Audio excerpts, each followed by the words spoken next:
Hello, students of class 7th. I will be teaching you English for now, and you will be getting videos like this apart from your live classes from now onwards. So we have to take up the first chapter, 3 questions today. So first of all, we'll discuss the summary of this chapter. Welcome again. The story 3 questions is a very interesting story. इस story को लिखा था एक Russian author, Russian writer, उनका नाम था लियो Tolstoy. Hindi में हम बोलते हैं लेव टॉलस्टॉय और इंग्लिश में लियो टॉलस्टॉय। ये आज से 100 साल से भी पहले के ऑथर हैं और इन्होंने बहुत ही इंटरेस्टिंग शॉर्ट स्टोरीज लिखी हैं। अगर आपको इनकी शॉर्ट स्टोरीज और पढ़ने का मौका मिले तो ज़रूर पढ़ें। They will help you enrich your language and sense of literature. 3 questions story में एक राजा होता है जो ये सोचता है कि कुछ बहुत इम्पोर्टेंट क्वेश्चंस हैं, अगर उनका आंसर उसे मिल जाए तो वो कभी भी असफल नहीं होगा। He will never fail if he has the answers to 3 questions that are the most important questions in his view. तो वो 3 क्वेश्चंस क्या हैं? पहला क्वेश्चन है, what is the right time to begin something, यानी किसी भी चीज को शुरू करने का सबसे उचित समय क्या है, ये पहला क्वेश्चन है। दूसरा क्वेश्चन है, which people should he listen to, किसकी बात सुननी चाहिए, कौन से लोग इंपॉर्टेंट हैं। अगर किसी को ये पता चल जाए कि भाई कोई चीज कब शुरू कर देनी चाहिए, यानी कब क्या करना चाहिए, और ये पता चल जाए कि किसकी राय से करना चाहिए। ये 2 सवाल हो गए। और तीसरा सवाल है, what is the most important person, what is the most important thing that one should do, और क्या करना चाहिए, क्या करना चाहिए, कब करना चाहिए, किसकी राय से करना चाहिए। अगर 3 सवालों का जवाब मिल जाए तो फिर आदमी कभी भी असफल नहीं होगा।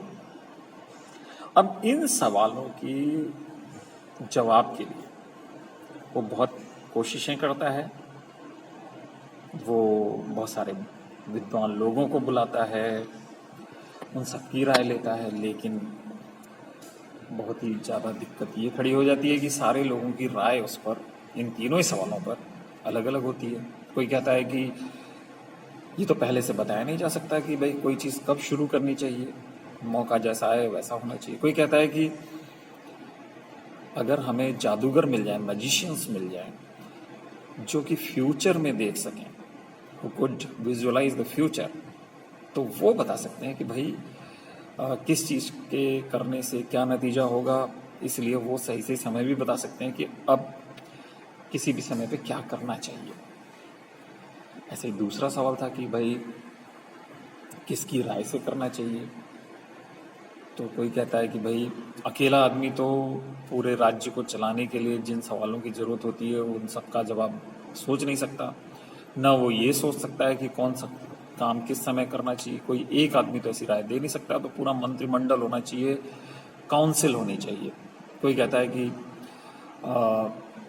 पादरी लोग, प्रीस्ट्स की कोई काउंसिल होनी चाहिए, वो राय दे राजा को, तो राजा जो है वो सही चीज सही समय पर करे।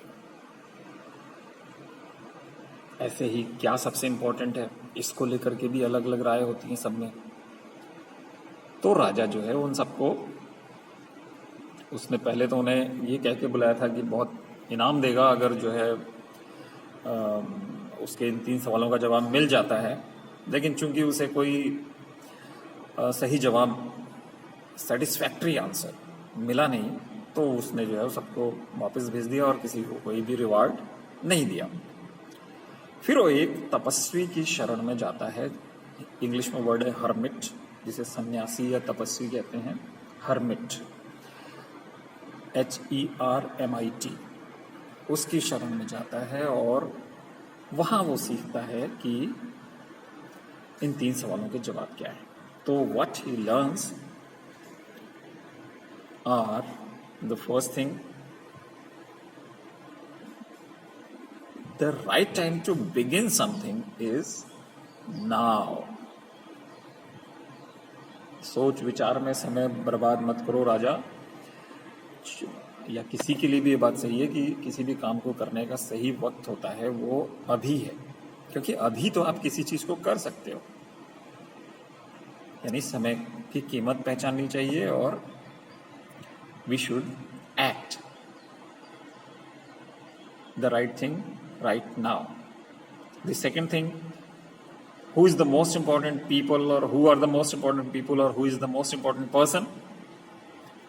तो उस तपस्वी की मदद से राजा ये जानने में कामयाब होता है कि जिसके साथ आप किसी भी समय पर हैं, किसी भी दिए हुए समय पर, at any given moment, who you are with is the most important person, should be the most important person for you. Why? Because you do not know what will happen in future, and you cannot guarantee whether or not you will meet that same person again, or for that matter anybody else, you will meet anybody।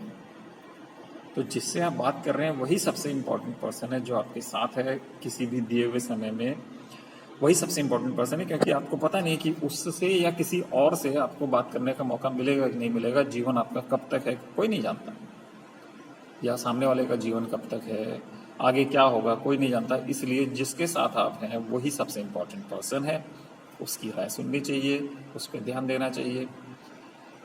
और तीसरा question कि what is the most important thing to do, तो इसका जवाब उस सन्यासी, उस तपस्वी, उस हर्मिट की मदद से ये मिलता है कि the most important thing is to good to the person you are with, यानी जिसके साथ आप हैं उसकी भलाई करो। क्यों? क्योंकि ईश्वर ने हमें इस दुनिया में दूसरों की भलाई करने के सबसे बड़े पवित्र उद्देश्य के साथ ही भेजा है। तो कहाँ इतनी जद्दोजहद के बाद, और वो ये जवाब जान पाता है उस तपस्वी की मदद से। और जो घटनाक्रम होता है, जिस तरीके से वो तपस्वी राजा को ये समझाता है, वो बहुत इंटरेस्टिंग है। तो हम लोग अब इस चैप्टर को नेक्स्ट वीडियो में पढ़ना शुरू करेंगे और इसकी वर्ड मीनिंग भी उसके साथ साथ करेंगे। वीडियोस में कितनी लंबी वीडियोस बन सकती हैं ये इम्पॉर्टेंट है, क्योंकि ज़्यादा लंबी वीडियोस नहीं बन सकती हैं। इसलिए लाइव क्लासेस में आप ज़रूर शामिल हों और वीडियोस आपको पैरेलली मिलेंगी। Thank you, see you in the next video.